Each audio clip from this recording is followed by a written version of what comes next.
So, what is going on, guys? This is Ryan here. And this is the Ryan here. Hey everyone, Razzbowski here. What's going on, guys? Dawkbro here. And welcome back to once again another episode of Theory Thursday. This one is going to be a little bit different and may not actually live up to the name, but we think you will still enjoy it nonetheless. Five Nights at Freddy's 1 to 4 has now been released, and we have been able to experience every single one of Scott's games to the max. And we actually want to make a special episode for you guys and just talk about the history of Five Nights at Freddy's for us personally, and really just how the games have been for us all. And I think it'd be nice to start by just talking about how you guys were actually introduced to Five Nights at Freddy's. I was originally introduced to Five Nights at Freddy's by my younger brother Ronnie, who doesn't even play the game anymore, and he basically showed it me.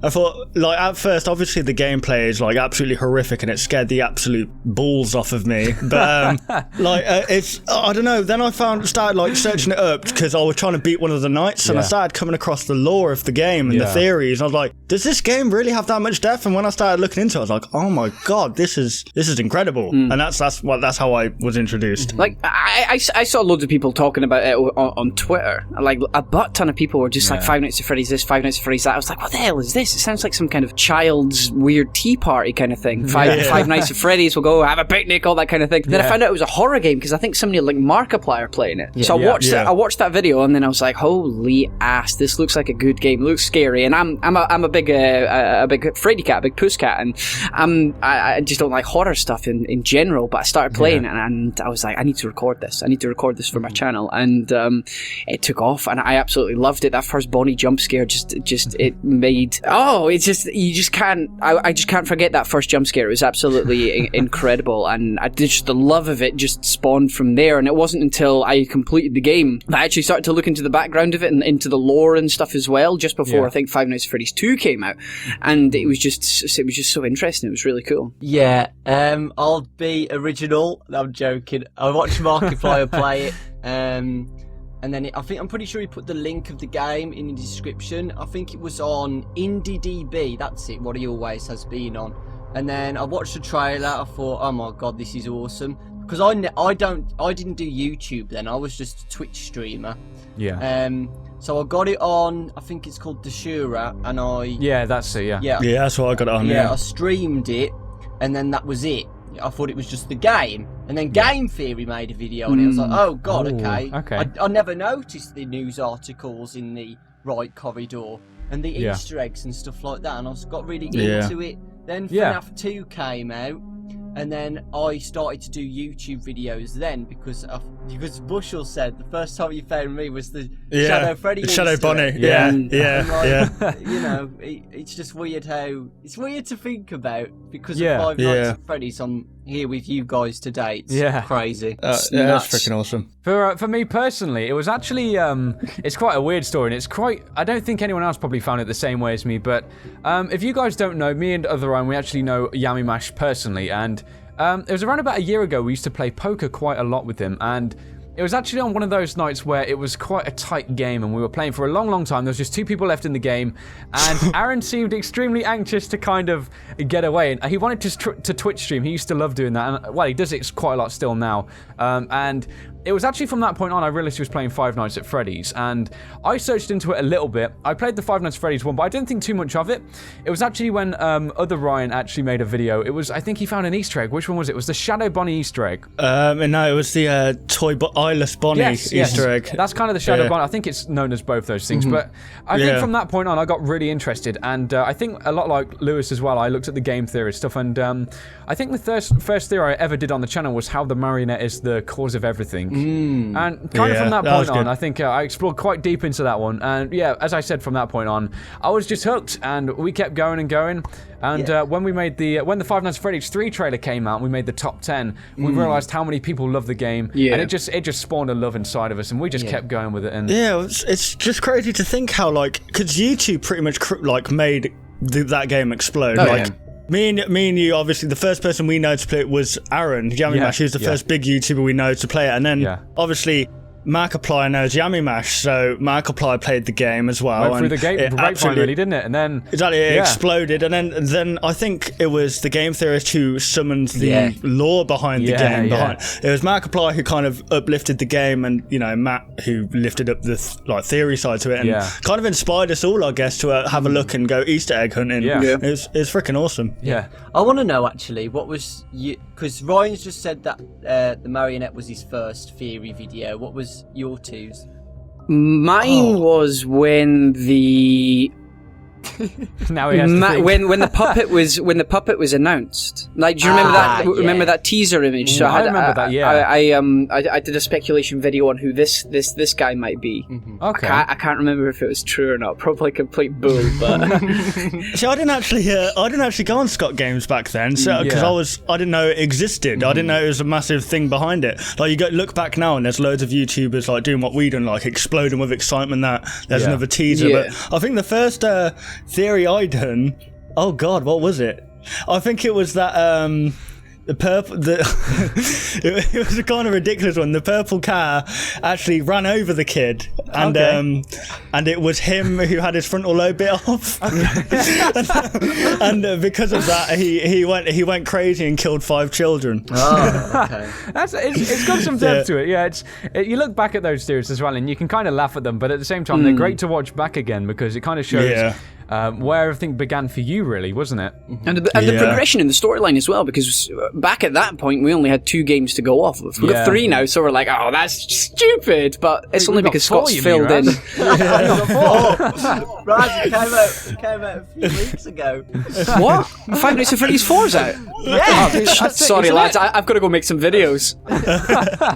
Yeah, and God, with all these games though, and it's just amazing to think about the amount of theories that span from it, and just the creativity amongst the community, because it's kind of worth reflecting on the whole theory side of things. It seems like it's absolutely exploded now. There's so many different people coming up with these ideas, and it was actually a series we did when we first started doing the fan theories that we realized how many people were enthusiastic about making theories too, because it almost seemed like not too many people were doing this thing, and because there was a lack of videos, but it turns out loads of people were making videos, well, at least commenting different theories on just about everything, and it was amazing some of the ideas that were circulating amongst Five Nights at Freddy's 2 and that sort of era, before Five Nights at Freddy's 3.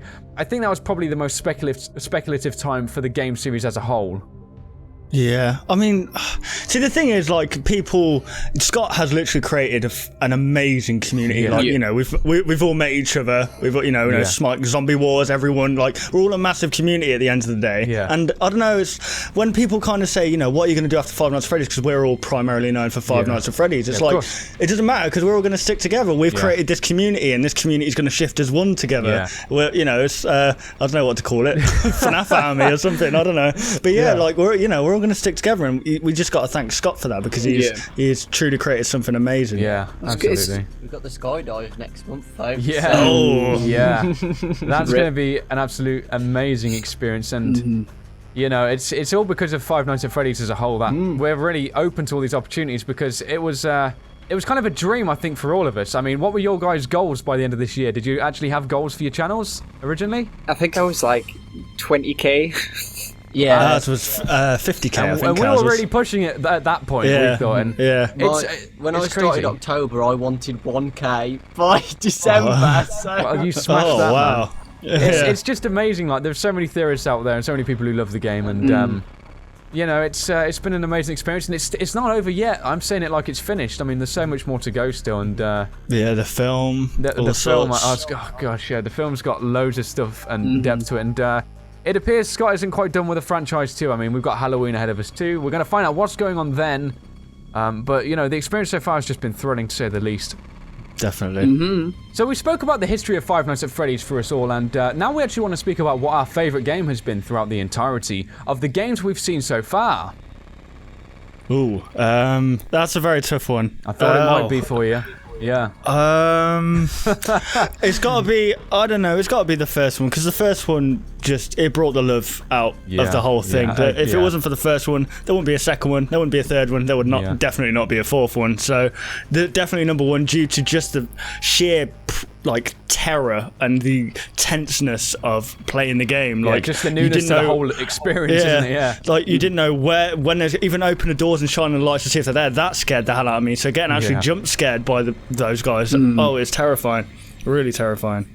Number 4 for me, hands down. Loved it. Absolutely loved it. It's the scariest one in my opinion. I love the mechanics. You can see the progression Scott's made in development from the first game to the 4th in less than a year. It's absolutely insane. It runs smoother. It looks smoother. I love the mechanics behind it all, and I just having to stand by the door, potentially knowing something's there and listening out for breath it's absolutely it's terrifying. And gameplay wise, it's definitely my favourite, hands down. Yeah.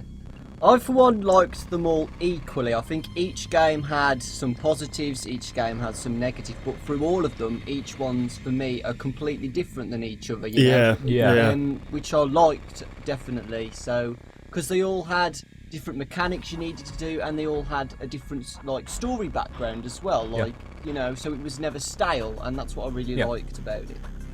Yeah, I think what Dorko said about each story having a different kind of mechanic is true, because in the first one, it was mainly the cameras and the doors, and that was difficult. And then in number 2, we were introduced to the puppet, which was winding up the music box and no doors, so we had to actually fend them off totally differently. Even number 3 for me had some weight to it, because there was actually a method towards doing it. I mean, when I first played number 3, I was very confused for how the actual mechanics worked.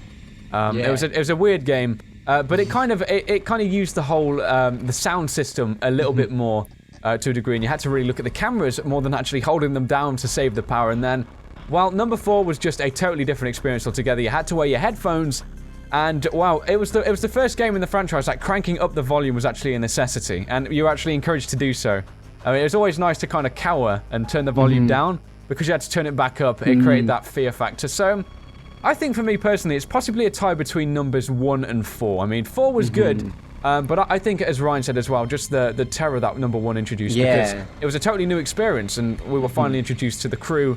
It was an amazing experience, and you know, it kind of spanned everything else which just came from there, and the reason why we're also doing this now. Yeah, pretty much, definitely. The second game was best for lore, though, like hands down, for backstory and everything. The second one was just like a gold mine of juicy story. The puppet literally just made everything a story, didn't he? It was such an interesting character. The lack of detail. It's been an amazing experience, and it's not finished yet. No. Yeah, I've just thought as well, number 2, for the storyline, it's the first time we met Purple Man as well. You know, the first time we actually had the backstory, like the mini games and stuff. Yes, to really build on the story. Yeah.